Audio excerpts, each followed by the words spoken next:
I'd like to start by posing an orienting question to my presentation, and that is, could IAP2's 7 core values help OWHC and its member institutionalize the principles that you have developed as concrete practices that are infused throughout your institutions?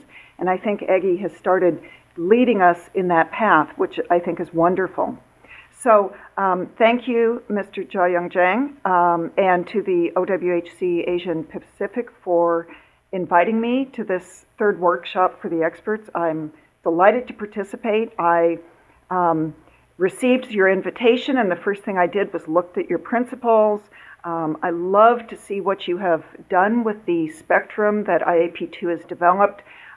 We freely give our intellectual property, and the only request we ever have is to please, someplace on it and give us some credit.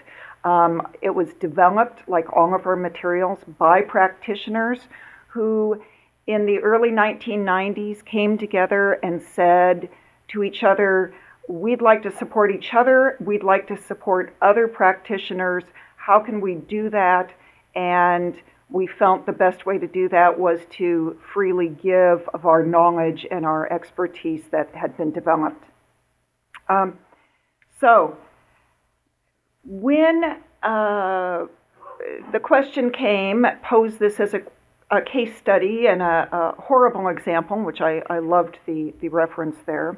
I thought back about my own case studies that I've worked on. I started as a practitioner in citizen engagement. In the U.S., we use the term public participation, but it has different flavors around the world. I'll use citizen engagement today for the most part.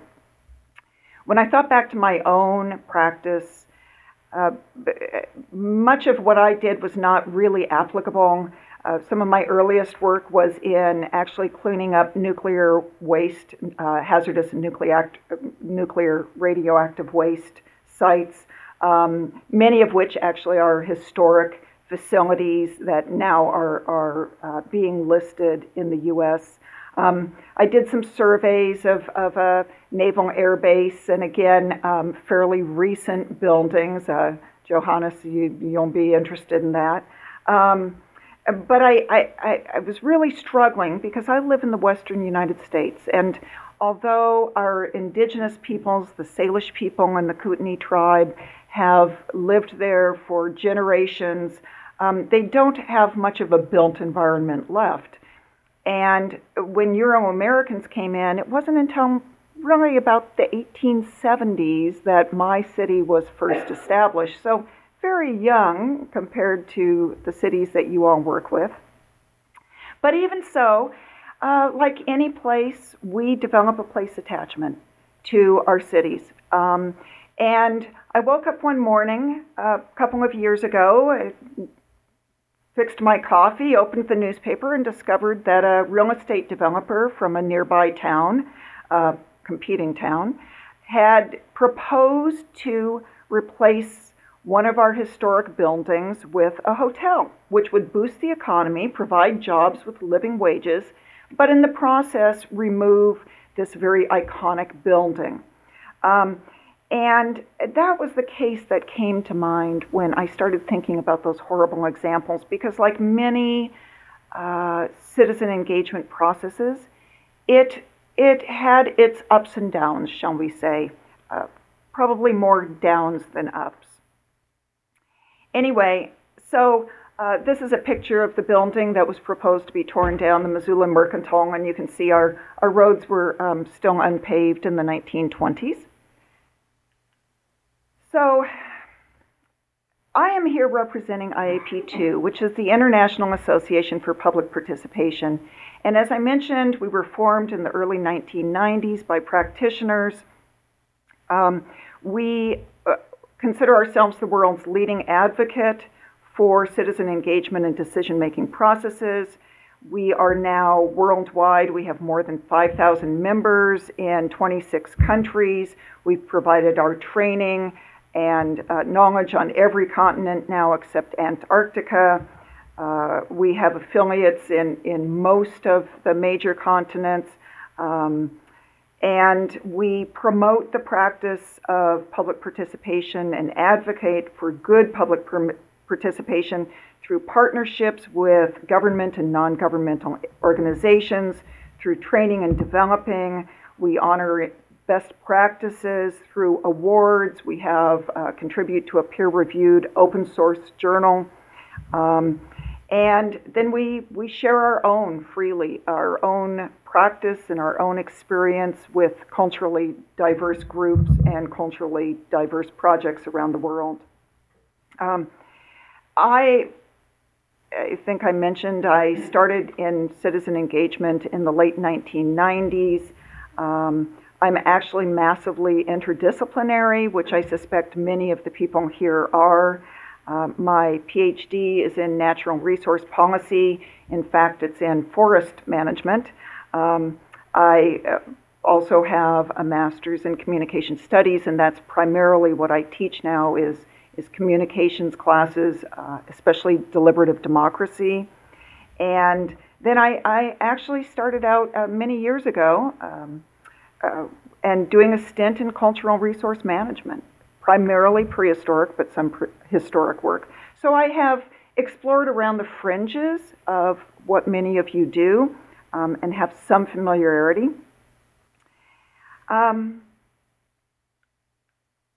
So today what I want to do is coming back to the principles that OWHC AP has sent me, is thinking about the meanings humans attach to place.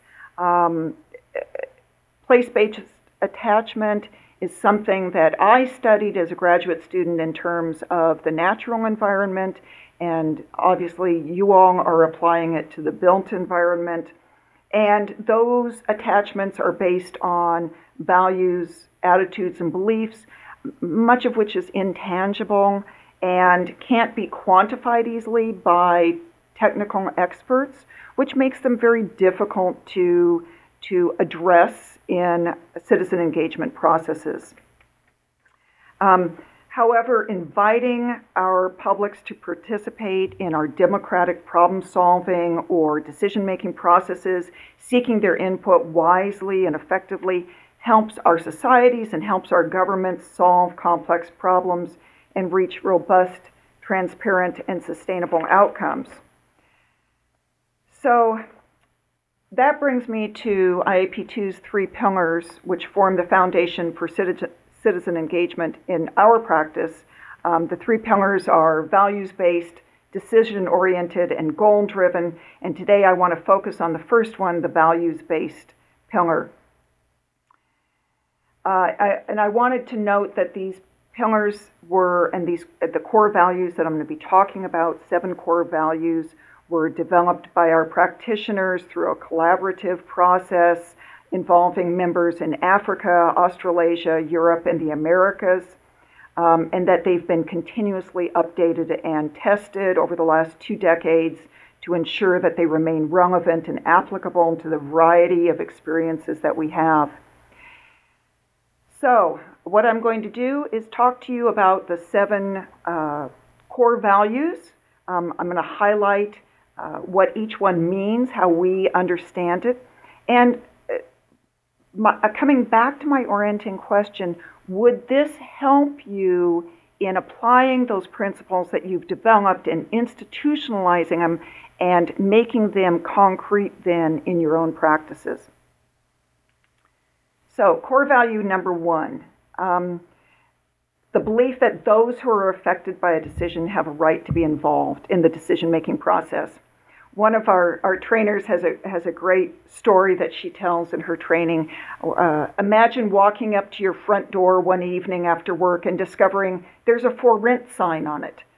Where did this come from? And you open the door and you ask your husband or your spouse, and they say, well, I decided on my own. We're going to put it up for rent and move. And this is how many decisions are made. The public is the last one to find out that a decision has been made that affects them. We forget that city planners and officials often spend months or even years studying a problem, and sometimes we forget to bring the public along with us.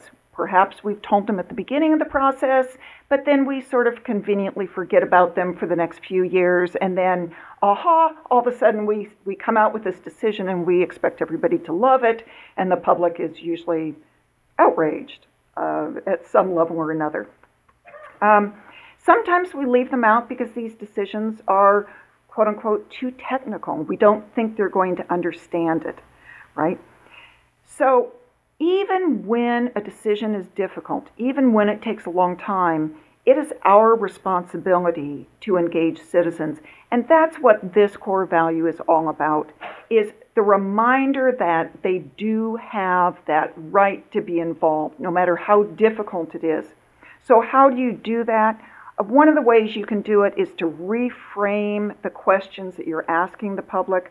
Oftentimes, if the question is very technical, you might want to reframe it in terms of values, asking them things like, what does this place mean to you, or why is this place important to you? If the study is lengthy, you need to provide regular check-ins and feedback points, much like what Eggy was saying that she does with her stakeholders to keep them involved and keep them aware of what's going on.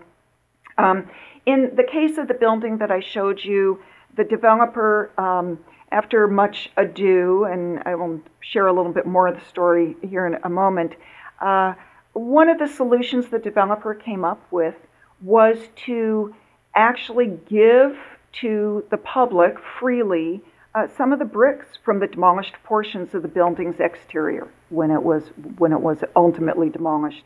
And hundreds of community members showed up one Saturday morning to take bricks home, saving and commemorating the building in their own preferred ways.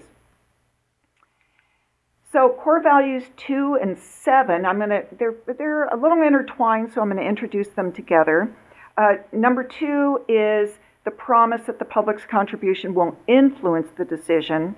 And number 7 is communicating to participants how their input affected the decision. So a promise up front and then how they actually affected it at the end. So core value number 2 is often what happens is, and this is those horrible examples, the decision is not clearly identified in advance, or the decision space changes without notifying the public. And oftentimes what happens is what we call ACID, ask, consider, ignore, decide. I think we've all been involved in projects like that.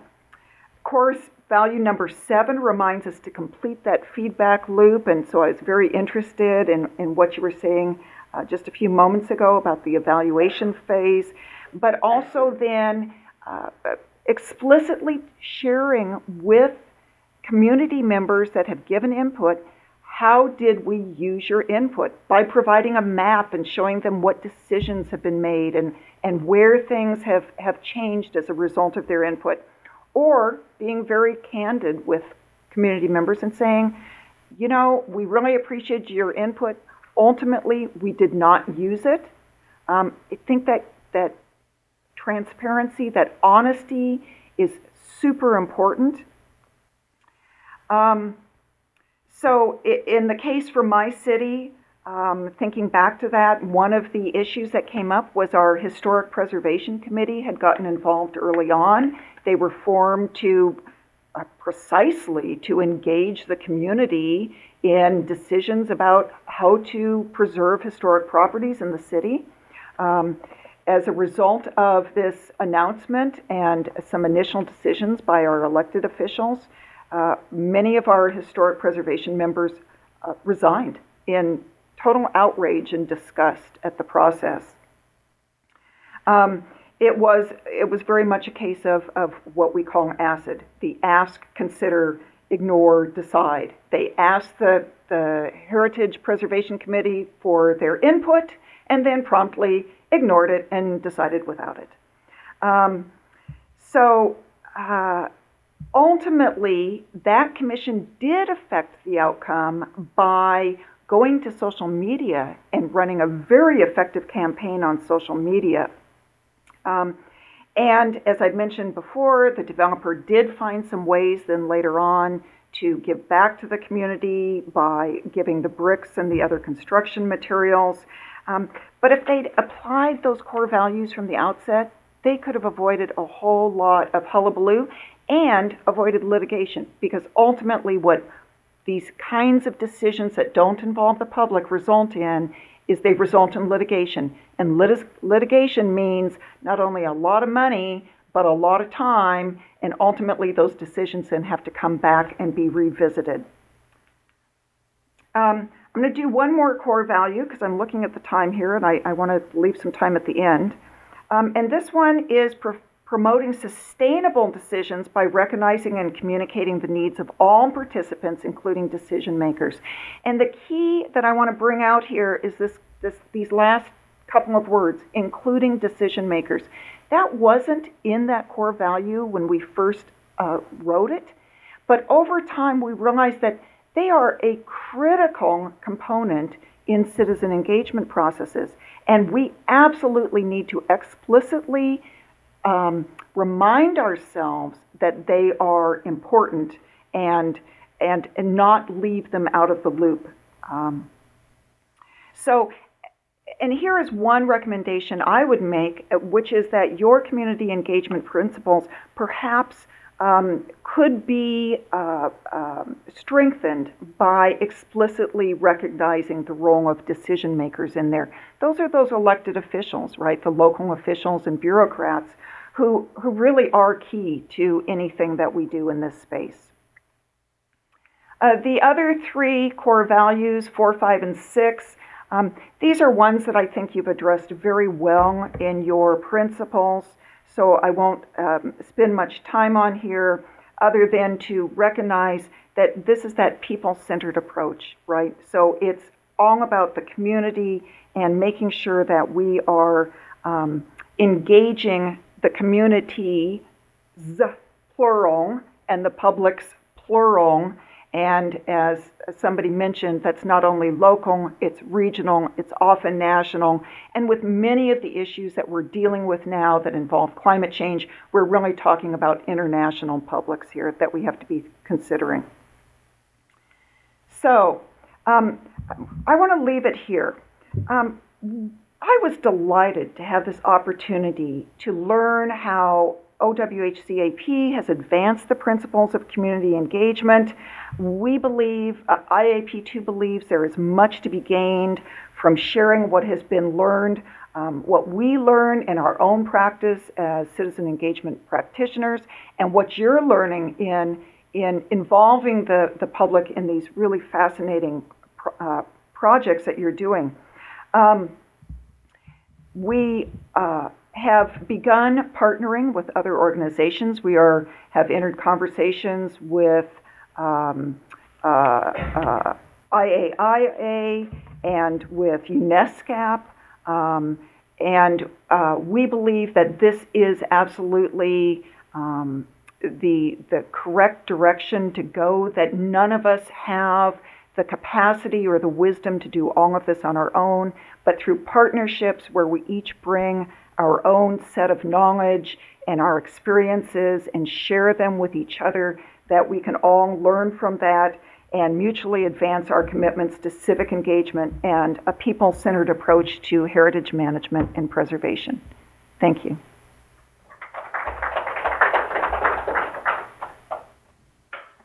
Well, Cassie, thank you. And could I perhaps again be indulgent and ask you an initial question, which is in your written paper you make a couple of recommendations to OWHC.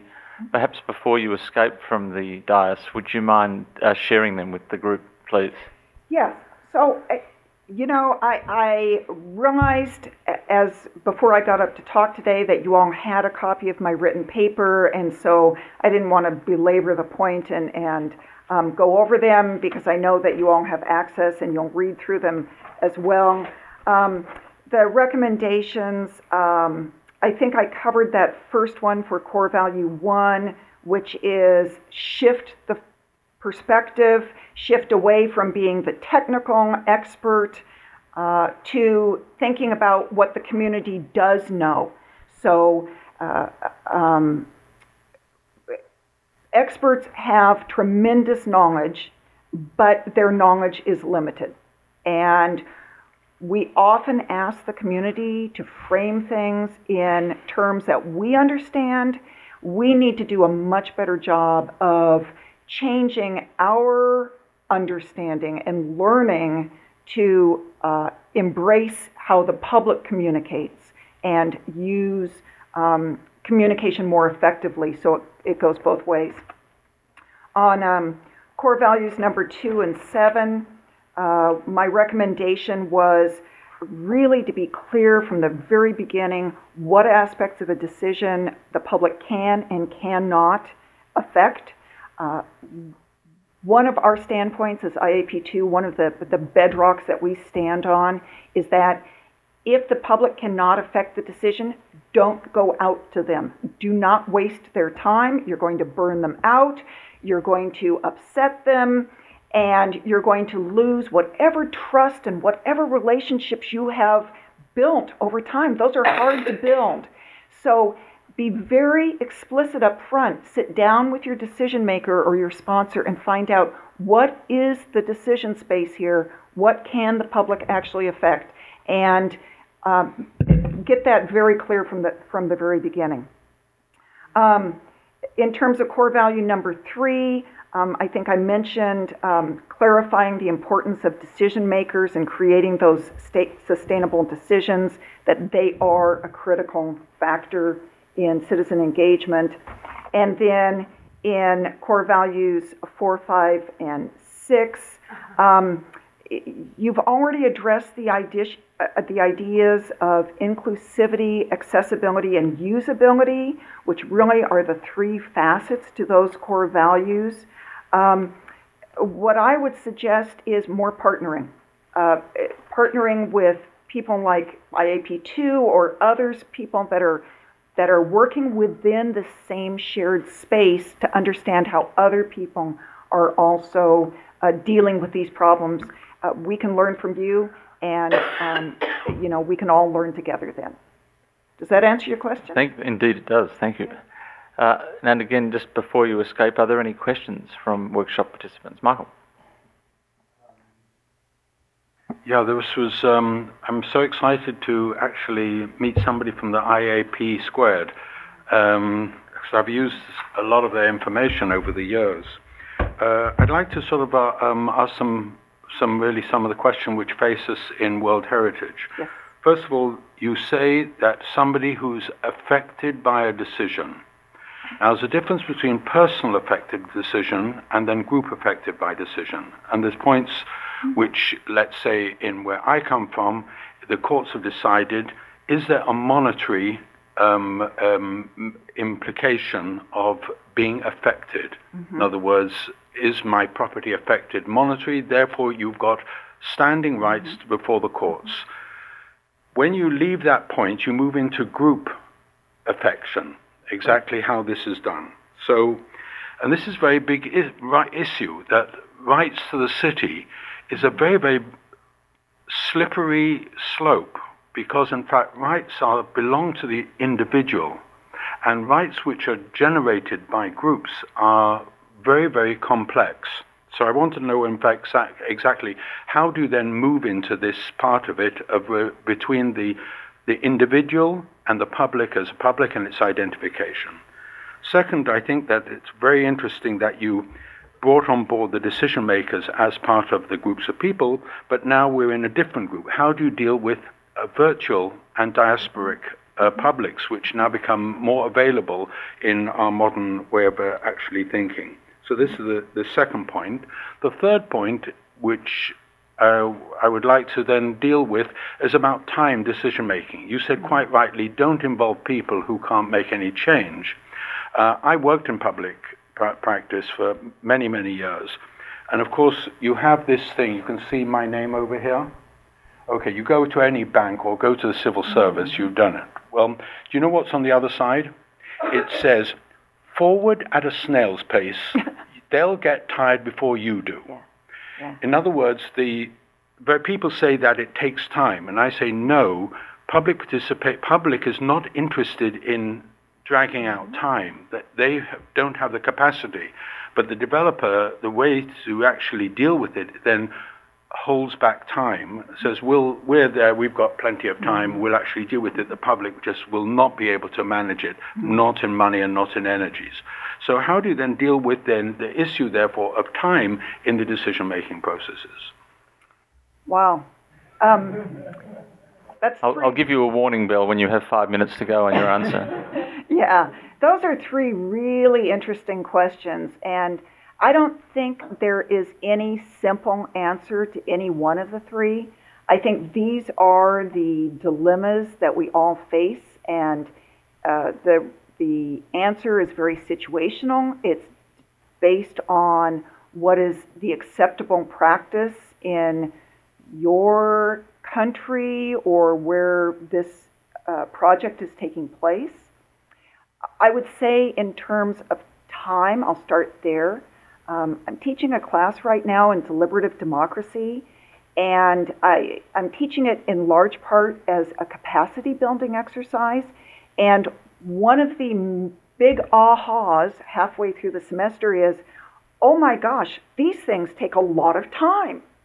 And if my students leave with nothing else than to realize you can't make decisions overnight, I think that's good. I think, the more people in the public that recognize this is good.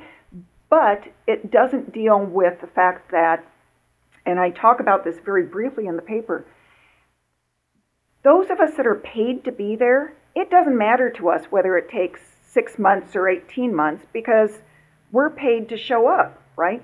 The public is not, and that's a major problem. And I think some processes that are being done now are starting to address that, like citizens' juries, where people are getting a little bit of pay for their time, or at least recognition that this is all volunteer. And I think that's the problem, is that it's volunteer activity versus reimbursed, compensated activity. In terms of who has standing, again, that's very specific to where you are. This is a big issue that we face in natural resources management in the U.S.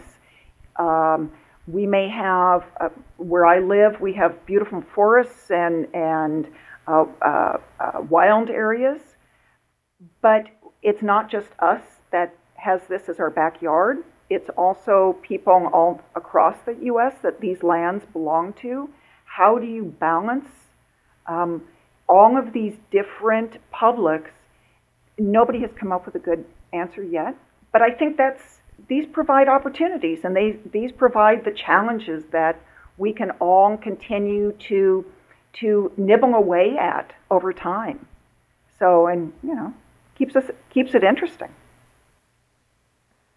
I mean, I would just comment in response to that I think there is also an inevitable and enduring issue when it comes to World Heritage properties, that the values for which they are inscribed are asserted as being to all humanity, and yet often the consequences, good, bad or indifferent, are consequences for a much narrower slice of humanity who happen to live, work there or feel strongly about the place. And so there is this structural issue in the system about whose right it is to speak for these places. I guess this is my day-to-day job, trying to balance the interests of the citizens of Liverpool versus all of humanity when it comes to a particular project. So I'd be interested in your comment on those, very different global versus local communities. Again, this is something that we are dealing with, grappling with in terms of natural resource management. Decisions that are made that have very deep effects, economic effects at the local level, but maybe protect values that are at a national level are considered inviolable, I guess.